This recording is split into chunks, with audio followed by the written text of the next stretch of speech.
Hello everyone and welcome to Sinful Gaming. I hope you're all doing well, I hope you're all staying safe, and most of all, I hope you're all fighting that war against the grey. Today's video we're going to talk start collecting Warhammer 40,000, and today we're going to take a look at how to build a tower army using just two different box sets.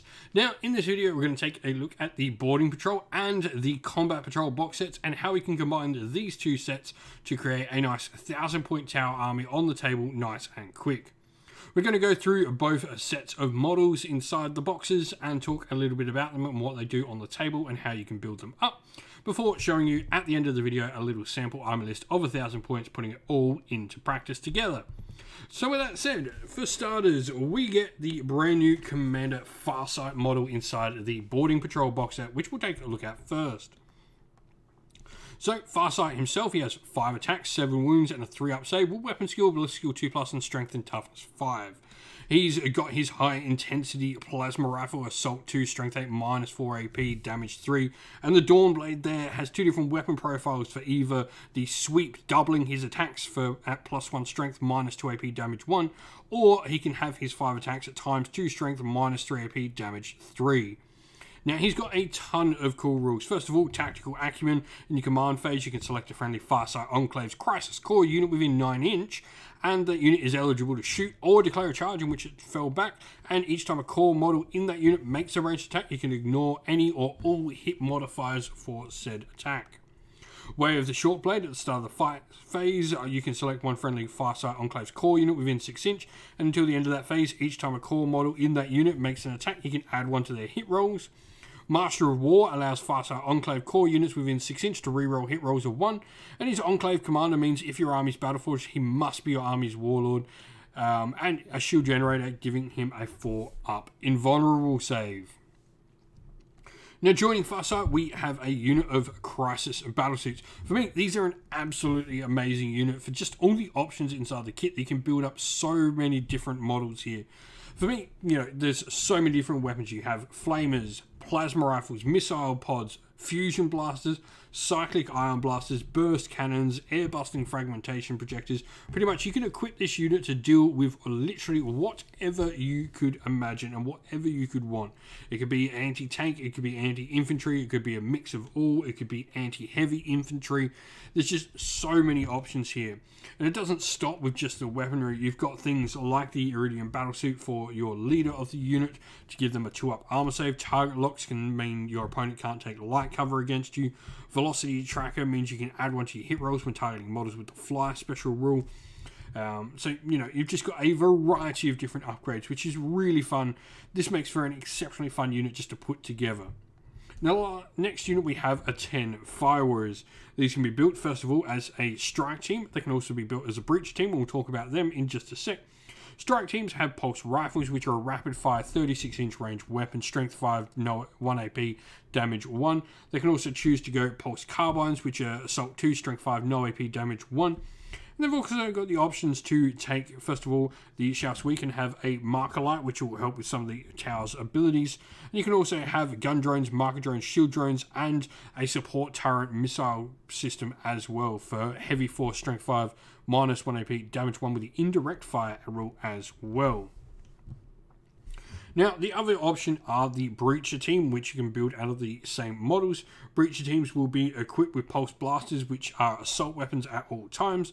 They're going to have the smart missile system, marker lights as well, same as the other version of the unit.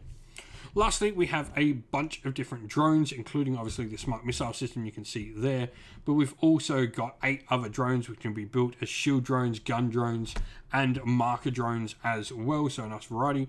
But you can also put them into tactical drone units, which are just units of drones in themselves, besides attaching them to your other units. And so, moving on, we then have the Tau Empire's Combat Patrol box set. Now, this box set is led by a Cadre Fireblade. Now, they are pretty much just a Fire Warrior character. So, they're going to have a marker light. They can also choose to have gun drones, marker drones, and shield drones. And they've got a few cool abilities. So, first of all, volley fire while a friendly sept core unit is within 6 inch of the Cadre Fireblade. Each time the core model in that unit makes an attack with a pulse weapon, a modified hit of a 6 will score an additional hit. And the target sighted in command phase, select a friendly Sept Fire Warrior team within 9 inch of this unit's Cadre Fireblade, and until your next command phase, they can reroll their hit rolls of 1. He's also got his own special weapon, the Fireblade Pulse Rifle, which is Rapid Fire 1, Strength 5, minus 2 AP, damage 2. So, a little bit better of a weapon as well. He's joined by an Ethereal, which isn't available to us if we do choose to use Commander Farsight, which of course we're going to do because he's a brand new amazing model. But let's talk about him just for a sec. First of all, we've got the failure is not an option while a friendly Tower Empire core unit, excluding enclaves and auxiliary units, is within 6 inch. They can use the Ethereal's leadership of 10 instead, so they can provide, nice little buffs. And they also know some invocations of the Ethereals, which are a nice cool way to get some extra buffs within your force.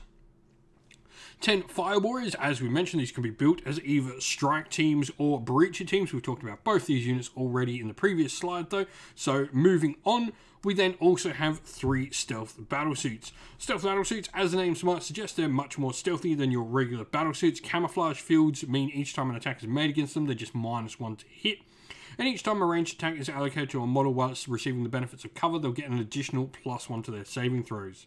They also have the Infiltrators rule, where during deployment, when you set this unit up, it can be set up anywhere on the battlefield that's more than 9 inch from enemy units or the enemy's deployment zone. Now they've got a few cool options to take as some other objectives. So Homing Beacon will allow you to keep the unit off the table and deploy down onto the table via Deep Strike, which is really cool. Drone controllers can allow you to have some drones in the units, and generally they're going to be armed with burst cannons, Assault 6, Strength 5, no AP, Damage 1 weapons with an 18 inch range, and you can upgrade 1 in 3 models to have a Fusion Blast, which is a nice little Tower Melter weapon. The last model inside this box set is the Ghostkeel Battlesuit. Now, the Ghostkeel Battlesuit is another Elite's choice for the army. It's going to come standard with a Fusion Collider, which is Heavy 3, Strength 9, minus 4 AP, damage D6. But each time it targets a unit within half range, it's damage D6 plus 2. It's got its 2 Tower Flamers on there, along with Ghost Nail Fist and a drone controller and 2 stealth drones there as well. Now, it's got its own special rules. First of all, Electro Warfare Suit, where when this unit's Ghost Nail Battlesuit model has any wounds remaining, each time a ranged attack targets it, it's -1 to hit.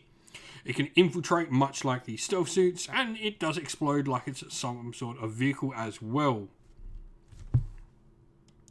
And so here we have our sample army list. Now, of course, we are playing inside the Farsight Enclaves Sept, or the Farsight Enclaves style of army, because of course we're wanting to include Commander Farsight, that amazing new miniature. Now, Farsight Enclaves, what they're going to give us first of all is each time a model with this tenant makes a ranged attack that targets a unit within 9 inch, they treat that unit as having a Marker Light token. And each time a unit with this tenant is selected to shoot or fight, you can reroll 1 wound roll when resolving said unit's attacks. Now, our Cadre Fireblade is going to have our relic, so we're using 1 of our CP. This is going to be a Talisman of Arthas Moloch. This allows the model to attempt to deny the witch in each psychic phase as if they were a psyker, and also add 1 to their test to deny the witch as well. Commander Farsight will have the Exemplar of the Mont Car as his Warlord trait, and he is going to be our Warlord. This is the one he has to take for it. But then, troops-wise, we're going to have 2 strike teams with marker lights on those Chasseurs, along with shield drones and support turrets with missile pods. Now, because we are in a Arcs of Omen detachment, we've gone Elites as our compulsory choice. So our 3 Elite choice here, first of all, we have a Crisis Bodyguard unit. These are pretty much the same as standard Crisis battlesuits. They're just going to provide some bodyguard protection for Commander Farsight there. Now, we've then got burst cannons, missile pods, and tower flamers on 2 of them. And the Chasseur is going to have an air-busting fragmentation projector, the Iridium battlesuit, missile pod, and resonator warheads on him, as well as a shield generator. We then got the shield drone and marker drone in the unit as well. So this is just going to provide us with a nice, decent amount of varied shooting ability. But like I said, with these units here, you can really put them how you want them. Mix them up, change your weapons, make some cool things. If you're looking for like magnetizing, go on YouTube and go find out how to magnetize weapons, because it could be a really great thing for building these. We then have the Ghostkeel Battlesuit, who's got the Fusion Blasters, drone controller, and his flare launcher and Fusion Collider. And then we have our stealth battle suits. You've got a marker drone with a marker light, homing beacon in there for some nice deep striking deployment. And then we've got the burst cannon drone controller, fusion blaster there on the Chasseur as well. If you've been playing with the tower, if you've got some ideas on how to combine these two box sets together, let us know your thoughts on them down in the comments below. Love to hear from everyone. Well, that's the end of the video. We hope you all enjoyed. If you did, please don't forget to leave a like and subscribe to the channel if you haven't already. And also drop a comment down below letting us know what you enjoyed about the video. If you'd like to come chat more with me and other members of our little community here at Sinful Gaming, we have a Discord server which is linked down in the video's description. Also linked down in the video's description are the best ways to help support the channel, either by Patreon, YouTube members, or by grabbing yourself some merch from either our Ko-fi or Teespring stores. All of those things are linked down in the video's description.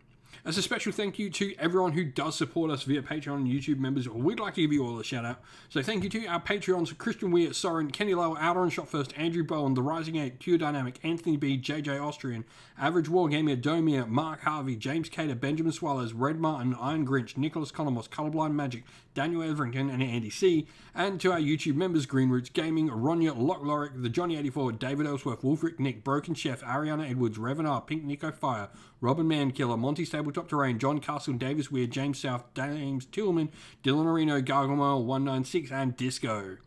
Thank you all so much for your support, and special shout out to Lady Witchfox Art, who does all the amazing artwork for the channel, and to everyone who helps run the channel, whether that be on the Discord server as our mods, on our live stream mods, or the guys that come around and help provide the battle reports for you all to watch.